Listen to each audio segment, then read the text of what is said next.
গৰু বিহু কেনেকৈ উদযাপন কৰিম, আমাৰ এইটো ৰামপুৰবাসী ৰাইজে কেনেধৰণে মানে গৰু বিহু উদযাপন কৰিব নৈৰ ঘাটত সেইটোকে দেখাই দিওঁ। তাৰপিছতে আপোনাৰ সকলোকে হেপী ৰঙালী বিহু আৰু শুভেচ্ছা জনালোঁ সকলোকে। ইয়াতে হ'ব গৰু বিহু। তো ঘাটলৈকে গৈ আছোঁ মই, তো দেখাই দি আছোঁ সম্পূৰ্ণখিনি, আপোনালোকে চাই থাকিব। হেঁপাহৰ উৎসৱ ৰঙালী বিহু সকলোৱে আশা কৰি আছিল, সেইধৰণে আজি আমাৰ পিছফালে থকা নৈখনৰ ঘাটতেই উদযাপন হ'ব গৰু বিহু।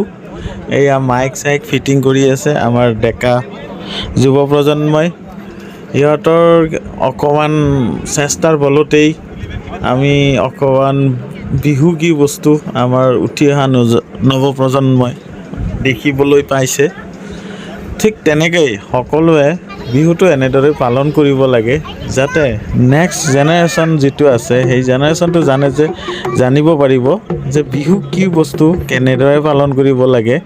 নহ'লে চাওক, আজি যিটো মোবাইলৰ যুগ হৈছে, মোবাইলৰ বাহিৰে আৰু মানে বেলেগকৈ আপোনাৰ ফিজিকেলি বিহুটো দেখা পোৱা বা বুজি পোৱা অলপ দিগদাৰে হৈছে। তো আপোনালোকে যিমানটো পাৰে এই ভিডিঅ'টো শ্বেয়াৰ কৰক যে গৰু বিহু কেনেকৈ উদযাপন কৰিব লাগে। চাওক, সকলোৱে দলে বলে ওলাই আহিছে আমাৰ ৰামপুৰ নেপালী বস্তিবাসী ৰাইজ। ইয়াতে অকল হালোৱা বা লগোৱাবিলাক বা গৰু ৰখা মানুহবিলাক যে আহিছে তেনেকুৱা নহয়, সকলো জীয়াৰী বোৱাৰী ল'ৰা নাতি সকলো সন্মানীয় এক জ্যেষ্ঠজনো আহিছে আশীষ দিবৰ বাবে, আশীষ আমি ল'বৰ বাবে আহিছোঁ। তো এনেকৈ সকলো মানুহবিলাকে ওলাই আহিছে বিহু চাম বুলি, বিহু পাতিম বুলি, গৰু বিহু পাতিম বুলি। তো আপোনালোকে চাই থাকক। তেখেত আমাৰ মাজত উপস্থিত হৈছে, আমি তেখেতক ধন্যবাদ জনাইছোঁ। আৰু তেখেতৰ কাৰ্যসূচী প্ৰাক মুহূৰ্তত তেখেতক এখনি ফুলাম বিহুৱানেৰে আদৰণি জনাব উদযাপন সমিতিৰ সন্মানীয় সভাপতি শ্ৰী হৰ কুমাৰ ভট্ট ডাঙৰীয়া। তেখেতক এখনি বিহুৱানেৰে আদৰণি জনাব। তাৰপিছতে আধ্যাত্মিক চিন্তাধাৰা অক্ষুণ্ণ ৰাখি চাকি বন্তি প্ৰজ্বলন কৰাৰ পিছতে আজিৰ কাৰ্যসূচী আৰম্ভ কৰিব। এয়া চৰ্দাৰ লক্ষেশ্বৰ নাথ ডাঙৰীয়াক আজিৰ অনুষ্ঠানটোলৈ আদৰণি জনাইছে তথা তেখেতক ধন্যবাদ জনাইছে আমাৰ মাজত উপস্থিত হোৱাৰ বাবে। তেখেতক আহ্বান জনাইছে এখনি ফুলাম বিহুৱানেৰে। ইয়াৰ লগে লগে তেখেতক বন্তি প্ৰজ্বলন কৰিবৰ কাৰণে মই অনুৰোধ জনাইছোঁ। কৰিবৰ বাবে আমাৰ মাজত উপস্থিত হোৱা আমাৰ সন্মানীয় অতিথি লক্ষেশ্বৰ নাথ ডাঙৰীয়াই এগছি বন্তি প্ৰজ্বলন কৰিলে আশা ৰাখিছোঁ গোটেই কাৰ্যসূচী ভাগ আজিৰ লগতে অনাগত সময়ত হ'বলগীয়া ৰামপুৰ ৰঙালী বিহু সন্মিলন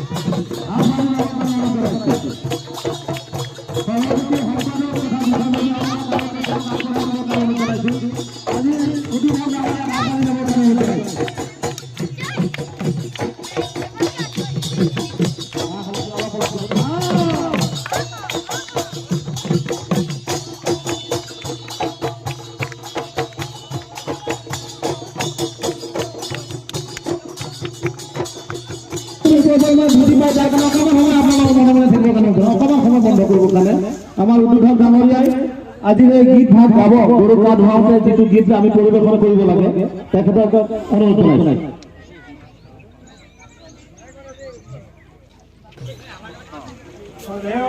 আজি ইয়াত উপস্থিত থকা সমূহ ৰাইজ সকলোকে মোৰ আন্তৰিক শ্ৰদ্ধা জ্ঞাপন কৰিছোঁ। কিন্তু আজি প্ৰথমতে এটা কথা ক'বলৈ মোৰ মন গৈছে, যি পাহি ফুল আজি বহুত দিন দেখা নাছিল, মৰহি গৈছিলে। আজি নতুনকৈ এই পাহি ফুলে ধৰি দিছে, ইয়াতে দেখি বৰ আনন্দিত লাগিছে। সেয়েহে এই প্ৰজন্মই আজিৰ পৰা এই নিয়মৰে গৰুক গা ধুৱাবলৈ যত্ন কৰিব আৰু এই নিয়মৰ গৰু গা ধুৱাব। এই নিয়মৰ গৰু গা ধোৱাৰ ইয়াৰ ভিত্তি হৈছে লাও খা বেঙেনা খা পচৰি পচৰি বাঢ়ি যা, মাৰ সৰু বাপেৰ সৰু তই হবি বৰ গৰু। এই বাকী গীত গাই গৰুক মাহ হালধি ধুৱাই মাহ হালধি সানি লাও লদিয়াই বেঙেনা লদিয়াই কেৰেলা লদিয়াই থেকেৰা লদিয়াই গা ধুৱাই। কিন্তু আজি ইমান ধুনীয়া লাগিছে, আগতে প্ৰত্যেকে চোতালত হয়তো গৰুটো বান্ধি লৈ সেই মাহ হালধি সানি লাও ছটিয়াই পানী দি আনি গা ধুৱাইছিল। কিন্তু আজি সেইটো হোৱা নাই। আজি এই পৰম্পৰা, আজি এই যিখিনি দেখিছোঁ বৰ সঁচাকৈ আনন্দিত। আৰু এইটো নিয়ম ইয়াত যিজনে প্ৰথম প্ৰচাৰ কৰিছে তেওঁলোকে মোৰ অশেষ নমস্কাৰ।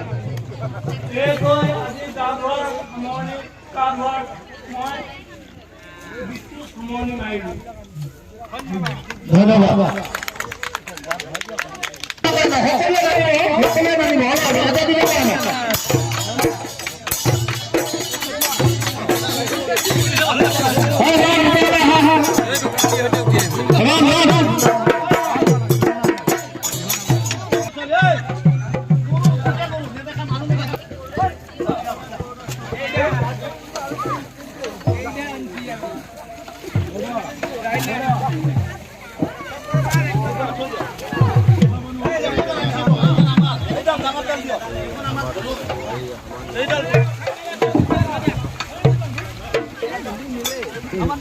এইডাল দিছিলো, এইডাল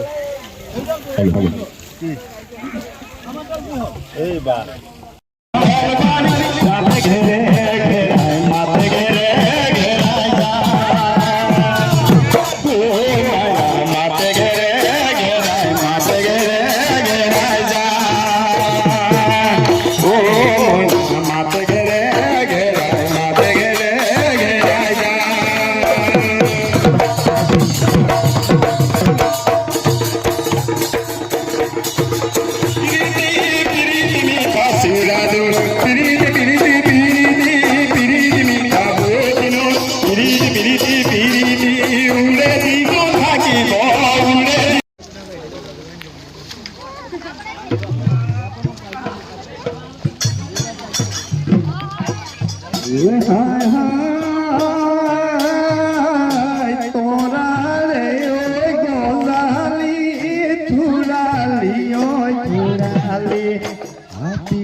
ৰাতিপুৱা 5টা বজাত এটা ঝাৰু লৈ তাত উপস্থিত হ'বৰ কাৰণে মই অনুৰোধ জনাইছোঁ। গাঁৱৰ সকলোৱে মিলি অহাকালি ৰাতিপুৱা 5টা বজাত ঝাৰু মাৰি চাফ চিকুণ কৰি গোটেই পথাৰখন সকলোকে ঝাৰু লৈ তাত উপস্থিত হ'বৰ কাৰণে আমি অনুৰোধ জনাইছোঁ। লগাইছো ময়ে লগাই দিলোঁ বেলেগক। এইটো আমাৰ ককা, এইটো ককা আজি বিহু গৰু বিহুত যে অংশগ্ৰহণ কৰিছে সেইটো কাৰণে বহুত আমি আনন্দিত হৈছোঁ। আৰু নৱপ্ৰজন্মই এনেকৈ শিকি আহিব এজন দুজন কৰি গৈ।